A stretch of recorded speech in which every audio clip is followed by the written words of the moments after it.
Hey everyone, welcome to episode 15 of Heroic Nonsense. Today we'll be checking out the G2 Universe Toxitron figure from the Legacy Evolution line, which I've been wanting to do for a while now. This guy is definitely unique in these crazy toxic colors, but he makes for an extremely fun and conspicuous character that cannot go unnoticed. Before we get started, if you ultimately enjoyed this video, please press that like button as it will definitely help the channel grow. Also, stick around to the end to catch some cool display and build ideas, which I think you guys will enjoy. Now on to the review. Let's start by simply asking ourselves, how awesome is this lime fluorescent green, black and purple color scheme on this guy? This is straight out of the 90s, and it totally works for this character. Those familiar with the mold will already be used to the design, as this is the third use of this mold so far, but in my opinion is most definitely the best. The balance between the green and gray with purple and black highlights makes for a very striking figure. This is one of those figures that will definitely stand out on your shelves. About the mold itself, I like the use of it for this character and color scheme. I'll always prefer the original cab over semi-truck design, but having this version as an evil Decepticon makes for a nice addition to the Decepticon ground forces, adding to the truck roster of Nemesis and Shatterglass Prime, as well as Motormaster. No major gaps on this toy other than a bit of the back legs, but they're not gaping holes and looks like they are part of the design anyways. I love this prime head for this figure as well. In these colors, the purple and green being my favorite part of it. You can see in this close-up the nice highlights around the shoulders as well as the shiny silver paint used for some of the other detailing. We'll see some more of the wheels in the truck review portion, but I wanted to highlight again the nice use of purple and black on the wheels and actual tires of the figure, enclosed by the lime green paint around the lower legs and dark gray highlights. Looks crazy and fantastic. I mean, who would have purple tires? I started off by showcasing Toxitron with his combined broadsword, but here you can also see that the sword splits in two to become a battle axe and smaller sword, which makes for some nice display uses. Both are in transparent green as well, which further adds to the toxic nature of this character. Like the original G1 Laser Prime mold, the shoulders open up to reveal some hidden missiles, this time in fluorescent green to give this guy some true extra firepower. All in all, they most definitely didn't skimp on the detailing here. As is commonplace for any Optimus Prime based toy, he does come with an oozing glowing matrix which is holed up in his chest, which can be opened, and which is one of the three accessories this figure comes with. Nice posability with this figure, both in his legs and his arms, so that you can pose him holding the sword as I had shown earlier, with one fist over the other, or the matrix like I'm showing here. Even with his out there paint job, Toxitron can look very ominous in this design. Here's another nice pose of Toxitron on one knee holding his shorter sword dug into the ground, preparing for battle, or giving honor to whatever Cybertronian gods he may believe in. Overall, lots of options for posing this guy, so I urge you to experiment and come up with some of your own. We'll see some more later in the design and build ideas section of the video. The cap of this figure looks amazing. My favorite part of the figure along with his tanker, though the bot form is a close second. I love the shiny black grille and those amazing purple tires with black rims that would make any Autobot in its path want to run for cover. I also like the two different rims used for the front part of the truck versus the back.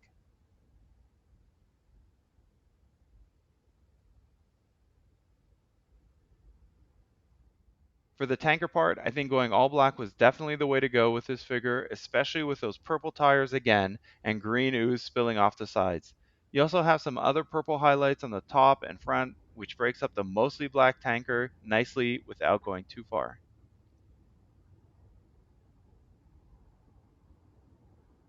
And when you put it all together, you get this fantastic green monster machine. In this form, you can see that the cap portion is mostly in green with some nice gunmetal gray parts, the black grille, a nice silver stripe, and some other lighter gray highlights, complemented so nicely by that shiny black tanker portion. I don't think that this truck mode would look as good if the colors weren't balanced this way. Totally worth the purchase if you do not yet have this mold, or even if you do.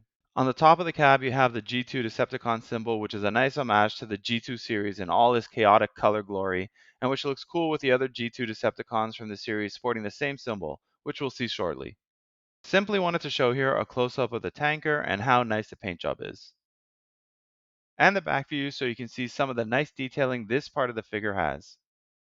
Similar to the other Laser Optimus molds, you can place his sword and axe inside the tanker portion, which is nice, one, so you can keep track of the actual weapons when in truck mode, and two, because it's always nice story-wise to have a Transformer's weapons on him even when in a vehicle or animal mode. You can also open the back up to create this neat little repair bay, which looks fun and adds to the playability aspect of the toy. Now that I think of it, I should have put some of the Micro Masters on here for a cool picture idea. I'm sure I'll find some reason to do that at a later date. Now, this is where it gets fun because we can start seeing how he compares to other figures in the series and the greater Legacy line. I probably like these bright, blinding colors way more now than I would have as a kid because I do prefer my figures to look as realistic as possible in vehicle forms. But for some reason, when I saw the box art and figures announced, I totally fell in love with this line. Here, I placed him with the other Decepticons from the line, Cloud Cover and G2 Dead End. They really do work well together in robot form, and I love me some Seeker action.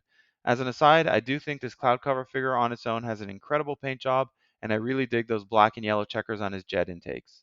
And here he is with the Decepticons and G2 Grimlock, so you can see how they all line up size and color-wise. We do have two more figures from this line that we haven't opened yet, so at some point I will either review or do a short for the whole set. Okay, so let's see how he looks next to the original G2 Universe Laser Optimus Prime mold. I actually didn't care very much for this Laser Optimus mold and character originally, so I wasn't planning on purchasing it.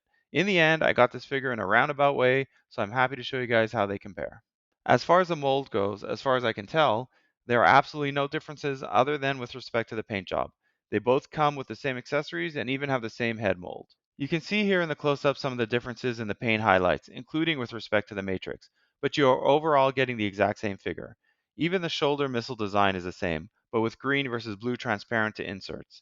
If I had to choose between the two figures, I would go with the Toxitron though. Here's how Toxitron compares to the original Earthrise Transformers Prime mold, including in his shattered glass form. They do all look nice next to each other and can be a nice display idea. Part of the Toxitron mold uses the same elements as the Earthrise Optimus mold, specifically in the legs, but they're mostly different figures, even with respect to the sculpt of the head. Size-wise, he pairs up well with the G2 Grimlock in his Dino mode and also makes for another nice display idea. I will showcase a bunch more interesting ones at the end of this episode. Funny how Toxitron's outlandish green paint job gets minimized when standing next to Grimlock's blinding yellow paint job. Now onto some vehicle mode comparisons, starting with Toxitron next to his series mates again. I took a top-down image this time so you could really see the scale and the colors next to each other, as well as the G2 Decepticon symbols. Again, they look great together in these modes, especially when looking at Toxitron and Dead End together. We do have a few other Transformers with these vibrant colors, so thought I'd show you how they compare to the Deluxe Insecticon Ransack from the Legacy Buzzworthy Creatures Collide 4-pack. I really do like it when the Transformers vehicle modes line up as close as possible in scale, and while I realize Dead End is probably a bit bigger than he should be as compared to a semi-truck, I think it is cool placing Decepticon road vehicles together where possible, especially when their color schemes complement each other. Two semi-trucks that pretty much line up scale-wise on the Decepticon team, sign me up. These two do look great together, especially with their very unique details. From the front, I think they are well proportioned and both have nice detailing, so it's great to place them together. The side view scale-wise also makes sense, since the Shatterglass Optimus is a cab-over design and is therefore missing the huge front portion of the Toxitron figure. Shatterglass Optimus didn't come with a trailer, which is fine, especially since the trailer on Earthrise, in my opinion, is terrible. It in no way reflects the trailer it should be size-wise, and I'm hoping the recently announced 86 Prime will remedy that issue. Nevertheless, here is how the two compare, and if you angle it the right way, Optimus doesn't look too bad with that trailer. I think the Toxitron figure does an overall better job though with the tanker. And here is how he compares to G2 Laser Optimus Prime. They do look cool next to each other, and Laser Optimus does have that pretty cool paint job on the cab, but ultimately I do prefer the Toxitron figure. What do you guys think? Let me know in the comments section. I think Toxitron next to the third version of the mold, Scourge from the Legacy's Velocitron subline, would have made for a nice comparison, but alas, we never did get him. I had the opportunity to, and was willing to buy him, but we ended up getting Laser Optimus, and since I wasn't the biggest fan of the mold or character to begin with, I figured one was enough. I have to give kudos to the box art designers on this one, well, for the entire subline to be honest. When I saw the announcement for this subline with the box images only, I immediately knew I had to get these. They just look so good and colorful that it actually made me buy a bunch of these. I also knew my kids would love these colors, so I went mostly all in. On one of the sides, you have the close-up of his face at the top with some Cybertronian writing. And on the same side below that, you have the cab portion. I do like how they did this, just something about the design that works. I didn't bother showing the other side, which is a standard group shot of all the current figures in the line, but I did want to highlight the extra effort the box designers put in for the back, with that very cool toxic faction symbol, the oozing slime coming out of the mechanical frame, and that nice black sludgy base. Overall, a really fun box design. Alright, let's get into the transformation step by step. We'll start by slightly opening up his arms like this, and rotating his legs 180 degrees.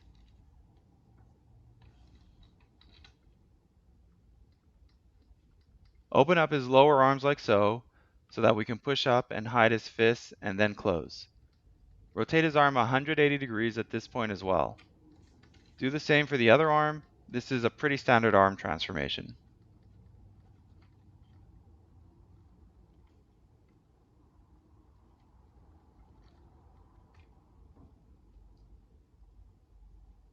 Moving to his back, open up his driver compartment and lower his flap down to conceal it in his cab. Back to the front, push back Toxitron's head until the base is flush, and push up the shoulders 45 degrees.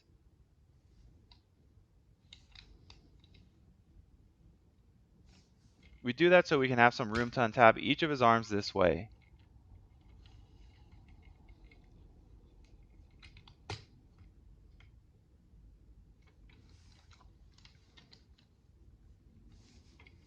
And lift up his chest so we can then push back the upper body about 45 degrees.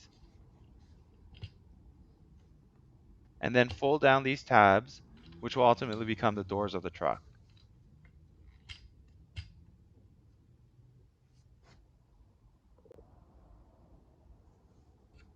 After pushing the upper body back up, lower these door tabs. You may as well click the legs together at this point.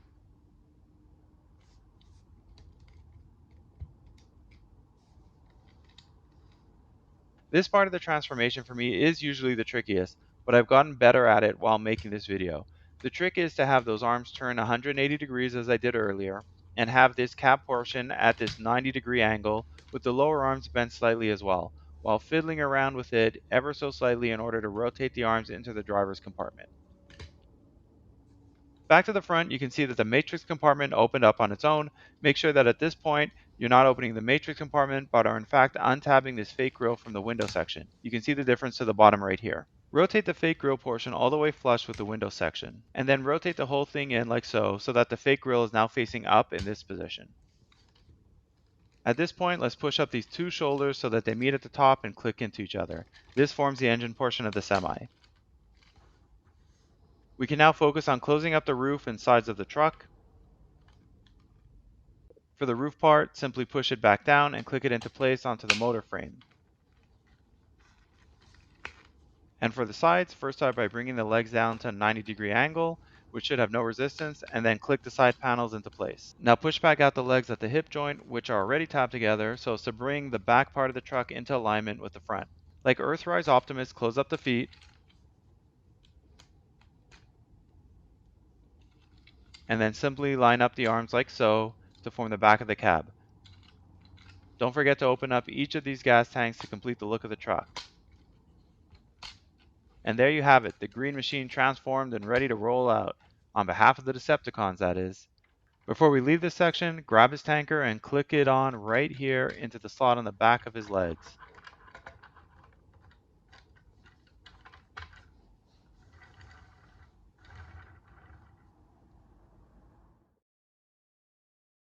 So here's the fun part. Like I showcased earlier, grab the G2 Decepticon team and go wild to your heart's desires. The colors are so nice and bright that I guarantee that your display will stand out with these at the center.